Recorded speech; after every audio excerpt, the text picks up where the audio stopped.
comme le sien. Le nom de Jésus. Le nom de Jésus, plus haut que tous les noms. Roi des rois, aucun nom n'est comme le sien. Le nom de Jésus, plus haut que tous les noms. Alpha, Oméga, aucun nom n'est comme le sien.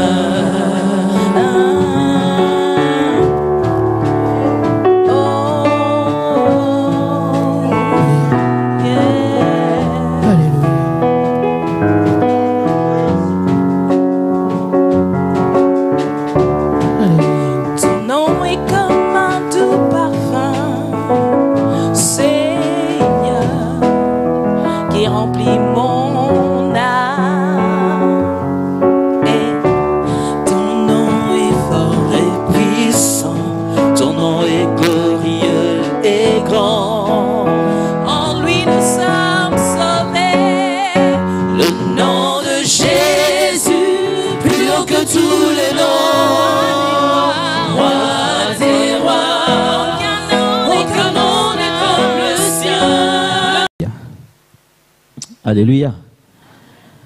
Si nous avons nos Bibles, nous pouvons ouvrir le livre de Ésaïe. Nous allons partager sur un texte ce matin.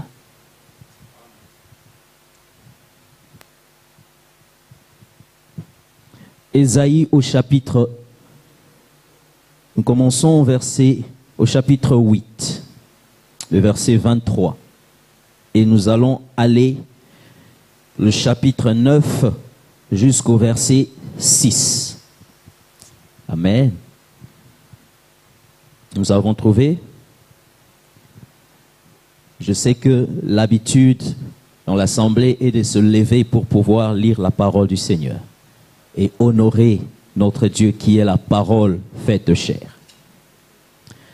Ésaïe chapitre 8 à partir du verset 23. Et nous passons jusqu'au chapitre 9, au verset 6. La Bible nous dit ceci. Mais les ténèbres ne régneront pas toujours sur la terre où il y a maintenant des angoisses. Si les temps passés ont couvert d'opprobre le pays de Zabulon et le pays de Nephtali, les temps à venir couvriront de gloire la contrée voisine de la mer au-delà du Jourdain, le territoire des gentils. Le peuple qui marchait dans les ténèbres voit une grande lumière. Sur ceux qui habitaient le pays de l'ombre de la mort, une lumière resplendit. Tu rends le peuple nombreux. Tu lui accordes de grandes joies. Il se réjouit devant toi comme on se réjouit à la moisson, comme on pousse des cris d'allégresse au partage du butin. Car le joug qui pesait sur lui, le bâton qui les frappait son dos, la verge de celui qui l'opprimait, tu le brises comme à la journée de Madian. Car toute chaussure qu'on porte dans la mêlée et tout vêtement guerrier roulé dans le sang seront livrés aux flammes pour être dévorés par le feu. Versets 5 et 6. Car un enfant nous est né, un fils nous est donné, et la domination reposera sur ton épaule. On l'appellera admirable, conseiller, Dieu puissant, Père éternel, Prince de la paix, donné à l'empire de l'accroissement et une paix sans fin au trône de David et à son royaume, l'affermir et le soutenir par le droit et par la justice, dès maintenant et à toujours. Voici ce que fera le zèle de l'Éternel des armées. Amen. Amen. Nous prions au nom de Jésus. Seigneur, nous te rendons gloire et nous te rendons grâce. Nous te laissons encore une fois la place afin que tu règnes au milieu de nous et que ton esprit nous enseigne afin de plonger dans le profondeur de ta connaissance et parvenir à la stature parfaite de Christ pour l'œuvre du ministère, les l'édification du corps de Christ. Et cela au nom de Jésus-Christ. Amen. Voilà ce texte dans lequel nous voulons partager ce matin. Je bénis l'assemblée, je bénis le couple pastoral, je bénis tous les serviteurs dans l'assemblée qui me donnent la confiance et qui me laissent encore ce privilège de pouvoir partager avec vous. Amen. Alors j'aimerais simplement, au travers de cette histoire, de ce passage, nous rappeler une histoire qui est dans la Bible. Parce que je crois que nous sommes en train de parler de la présence de Dieu et la domination que cela donne, apporte, n'est-ce pas? Le texte que nous avons lu nous dit qu'un enfant nous est né, un fils nous est donné et la domination reposera sur son épaule, n'est-ce pas? Et nous sommes donc en train de parler de la présence de Dieu et l'impact que cela amène dans notre vie et dans notre entourage. Mais j'aimerais rappeler une histoire ici. Si nous allons au chapitre 8 de 1 Samuel, il y a un verset que nous connaissons et que nous aimons réciter. Au verset 22, l'obéissance vaut mieux que le sacrifice. N'est-ce pas? Nous connaissons tous ce passage. Mais ce passage est dans un contexte précis de l'histoire d'Israël à un moment particulier de l'histoire d'Israël. Il est question de deux personnes en particulier. Le prophète, n'est-ce pas? Le prophète Samuel, le juge Samuel, et le roi Saül qui est le premier roi d'Israël. Mais lorsque nous voyons dans le contexte de ce livre de Samuel, nous verrons que le peuple avait demandé à Samuel un roi qui va régner sur eux, un roi qui va dominer sur eux, un roi qui va les conduire. Ils ont dit à Samuel, Samuel, nous t'aimons beaucoup, tu as bien servi Israël, tu as bien servi le Seigneur au milieu du peuple, mais tu es devenu vieux. Bientôt tu vas partir. Derrière toi, qu'est-ce que tu vas nous laisser? Tes deux fils-là ne vivent pas comme toi. Ils n'honorent pas le Seigneur comme toi. Ils sont dans le désordre. Si c'est eux qui vont nous diriger après toi, nous sommes perdus. Alors, assure-toi de nous laisser quelque chose derrière. Nous voulons un roi qui va régner sur nous. Un roi qui va dominer sur nous. Alléluia. Est-ce une mauvaise chose? Est-ce que c'est une mauvaise chose d'avoir quelqu'un qui dirige? Parce qu'avant le livre de Samuel, chronologiquement dans l'histoire, qu'est-ce que nous avons? Le livre de Juges, n'est-ce pas? Et qu'est-ce qui se passe dans le livre de Juges? La particularité, aujourd'hui c'est les cours d'histoire. La particularité de cette période de Juges, c'est que le peuple n'a pas de dirigeant. Depuis que Josué est mort et que le fils de Aaron est aussi mort, le sacrificateur Éléazar, il n'y avait plus de gens qui portaient le souvenir d'Israël de ce que le Seigneur a fait pendant leur traversée dans le désert. Si vous lisez bien, le livre de Josué finit avec sa mort. Le livre des Juges commence avec la mort de Josué, la mort de Éléazar, le souverain sacrificateur. Et après ça, le désordre commence. Parce qu'il n'y a plus personne avec ce charisme, avec cette autorité pour régner selon le Seigneur. Et le maître mot du livre de Juges, c'est en ces temps, il n'y avait pas de roi en Israël et le peuple faisait ce qui lui semblait bon. Et cela faisait que, parce que vous faites ce qui vous semble bon, vous êtes en dehors de la volonté de Dieu. Dieu vous laisse à la merci des ennemis, les Philistins, les Madianites et tout cela qui venait dominer sur Israël pendant des périodes. Et Dieu dans sa miséricorde, lorsqu'il s'est repenti, il envoyait un juge. Nous connaissons les Samson, les Jephthé, les Déborah.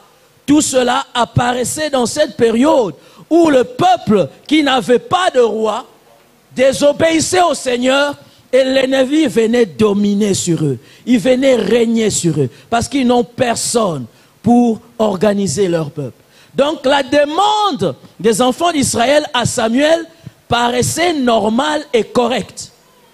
Et Dieu lui-même avait prévu qu'il y aura un roi qui va régner sur son peuple. N'est-ce pas? Un roi qui va régner sur son peuple.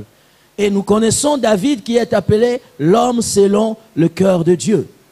Mais Samuel est aussi appelé sacrificateur selon le cœur de Dieu. Vous savez cela? Lorsqu'il a rejeté Élie, il a dit, je prendrai un sacrificateur selon mon cœur. Et c'est le jeune Samuel qui a vécu toute sa vie pour le Seigneur. Il a établi le premier roi en Israël. Et qu'est-ce que fait que leur demande d'un roi allait à côté par rapport au plan de Dieu? Ils ont dit ceci. Je vais juste le passer. Ils ont dit ceci. Établis sur nous un roi qui va dominer sur nous. Pour quelle raison? Nous voulons être comme toutes les autres nations. Leur référence, leur raison était de ressembler à tout le monde. Plutôt que de rappeler à Dieu, tu avais dit à Moïse que tu établiras un roi sur nous.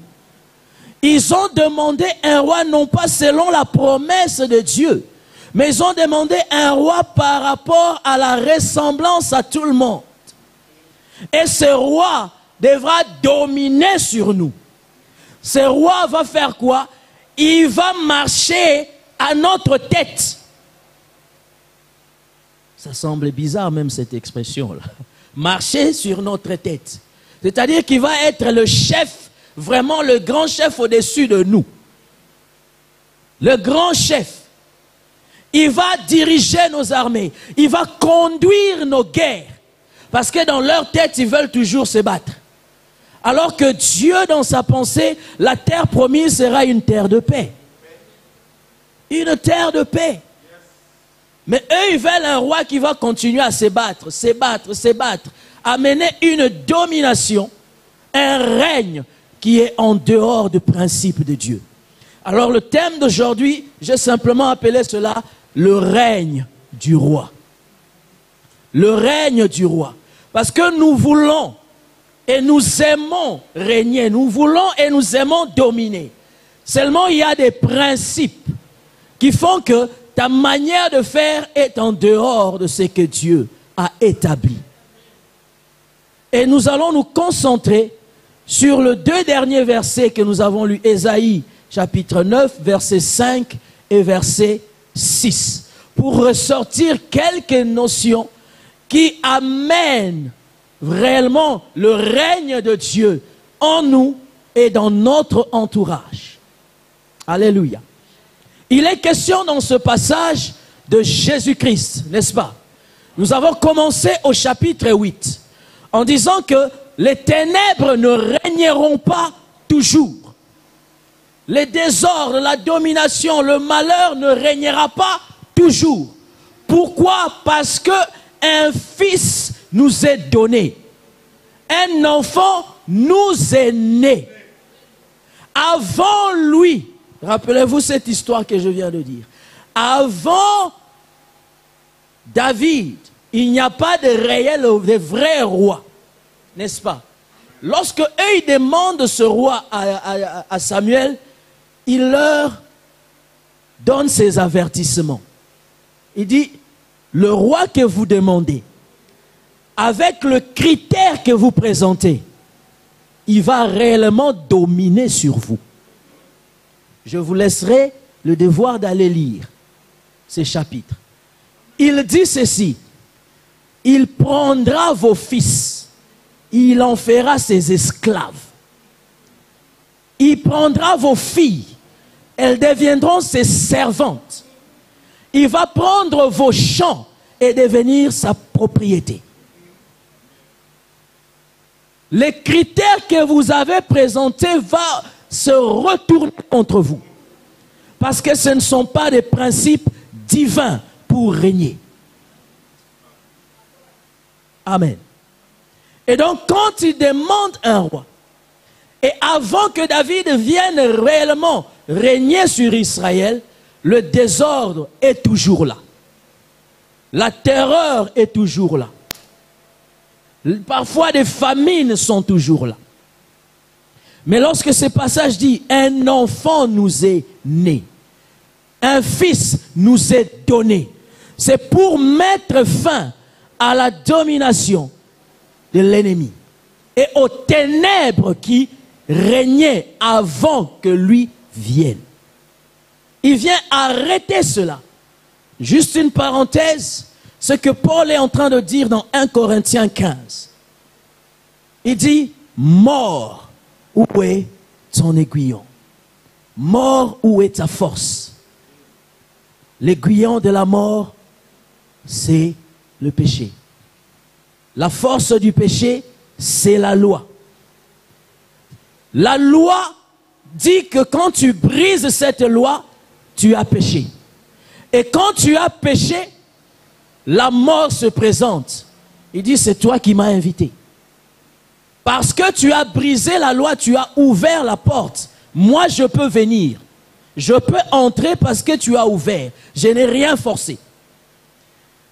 Mais lorsque Paul dit, où est ton aiguillon?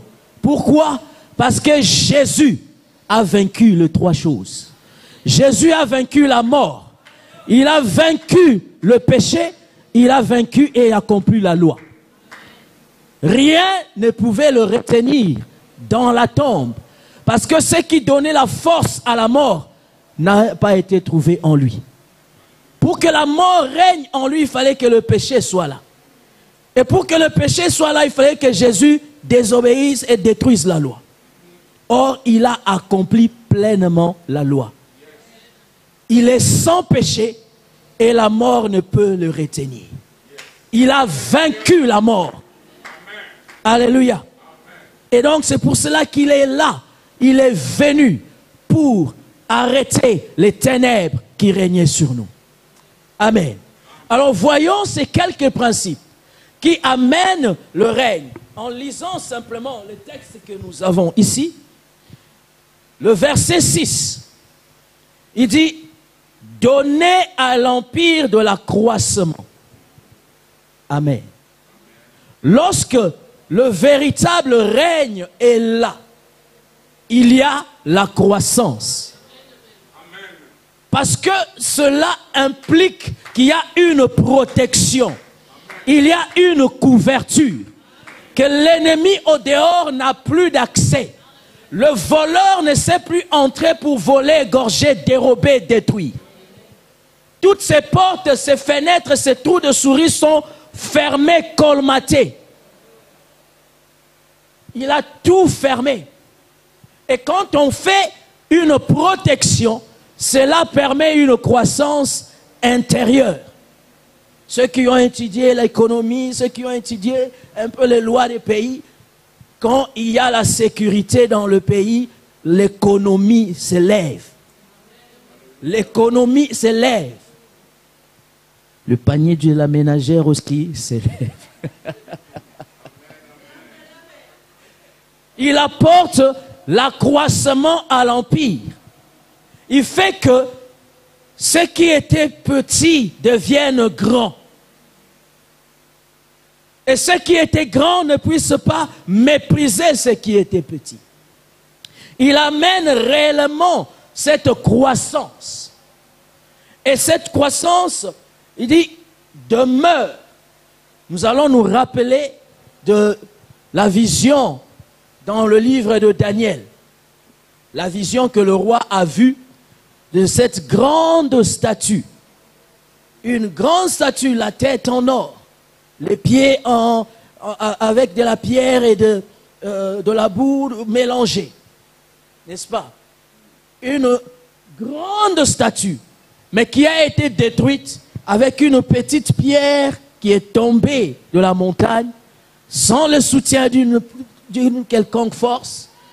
Cette pierre est tombée sur le pied de cette colosse et elle a été anéantie. Cette pierre est devenue une grande montagne. On parlait du règne de Christ au-delà de toute domination du monde. Le règne de Christ, une petite pierre qui ne ressemble à rien. N'est-ce pas? Ésaïe en parle. Il n'avait ni beauté, ni éclat pour attirer nos regards. Mais c'est par lui que nous sommes sauvés, n'est-ce pas? La Bible dit, la pierre qu'ont rejetée les bâtisseurs est devenue la pierre de l'angle. Sans cette petite pierre, rien ne peut être bâti. Il va lui-même dire, tu es pierre. Sur cette pierre, je bâtirai mon église.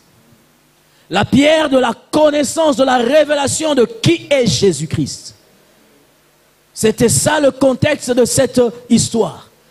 Qui dites-vous que je suis, moi le Fils de l'homme? Lorsque Pierre a dit, tu es le Fils de Dieu, le Messie, tu es le Sauveur, le Fils du Dieu très haut. Il dit, c'est sur ça que je veux bâtir mon église. Tu veux faire partie de l'église, tu me reconnais simplement comme Seigneur et Sauveur, comme le Messie. L'église commence là. L'église ne commence pas avec les grandes prières. L'église commence avec le fait de connaître que Jésus est le Seigneur de Seigneurs, le Roi des Rois. Et la prière sera basée sur Jésus. Amen. On voit des gens faire de longues prières, de jeûnes, de jeûnes, de jeûnes. Mais ils ne reconnaissent pas Jésus comme Seigneur et Sauveur. Ils méprisent les autres. Ils se considèrent meilleurs. Dieu n'a pas des enfants chéris. Dieu ne fait pas de favoritisme. C'est lorsque toi tu as compris le prix qu'il a payé, que tu cultives une relation différente avec Dieu par rapport aux autres. Ça ne fait pas de toi l'enfant chéri de Dieu. Dieu nous aime tous de la même manière. Jésus n'a pas versé 6 litres de sang pour toi et 2 litres pour l'autre.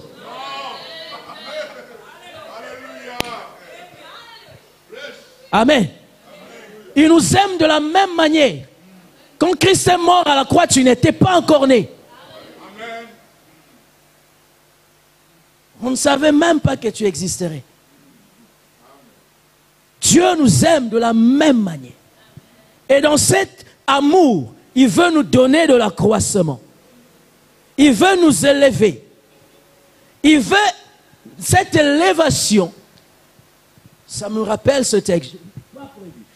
Dans Jean chapitre 17, lorsque Christ est en train de prier pour ses disciples, il dit à Dieu, je leur ai donné ta gloire.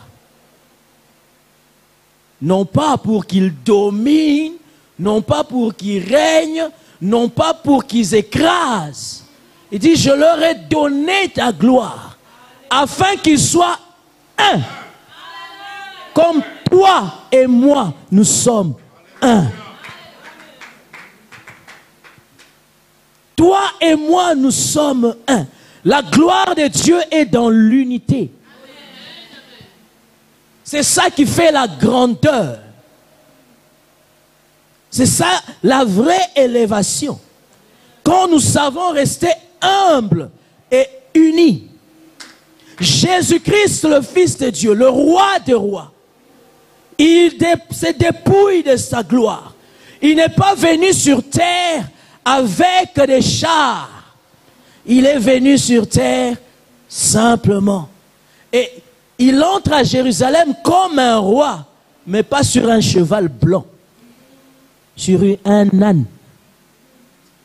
Un âne. Quand on dit tu es un âne, il entre sur un âne.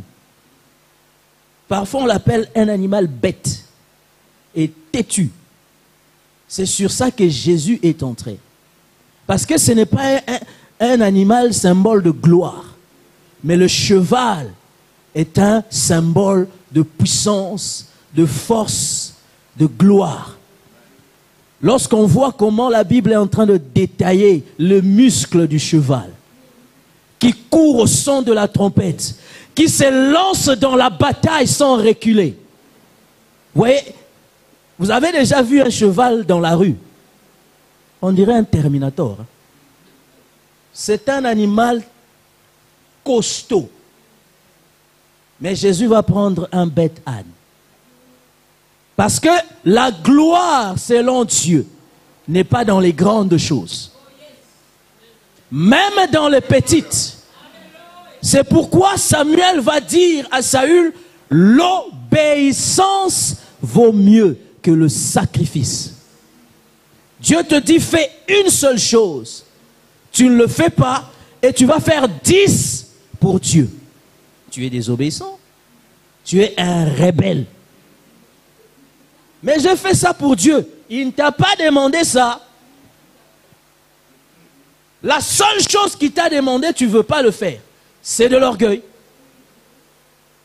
Non, si je fais ça, les gens ne vont pas me voir. C'est que le prophète a demandé à Naaman, entre dans la mer 7 fois. Il dit, mais nous aussi dans notre pays, nous avons des fleuves plus grands que ça. Alors pourquoi tu es venu me voir? Si vous avez des fleuves, retourne dans ton pays et lave-toi dans ton fleuve. Si tu es venu me voir, c'est parce que tu crois que j'ai une solution pour toi. Et la solution est simple, va dans cette mer, c'est tout. Et ce n'est pas ce fleuve-là qui l'a sauvé, c'était simplement le fait qu'il s'humilie devant le Seigneur. En obéissant aux paroles du serviteur de Dieu, tout simplement. Étant serviteur de Dieu, il va dire ce que le Seigneur va lui dire. Et si tu obéis, les choses arrivent. Donc, cela amène l'accroissement. Lorsque Jésus-Christ est venu, le seul peuple qui pouvait, entre guillemets, dire que nous sommes sauvés, c'était Israël. Les nations n'étaient pas calculées. On les appelait les païens, les goïm, les goï-goï. Mais lorsque Christ est venu, il a donné l'accroissement au royaume de Dieu. Ce n'était plus un royaume d'Israël. Maintenant, c'est l'Église, le royaume de Dieu, le peuple de Dieu. Une multitude qu'on ne sait pas compter. Quand vous lisez Apocalypse, on parle de 144 000. Qui veut être parmi les 144 000? Ce n'est pas pour nous, c'est pour Israël. Mais pour l'Église, il y a un nombre inconnu, illimité.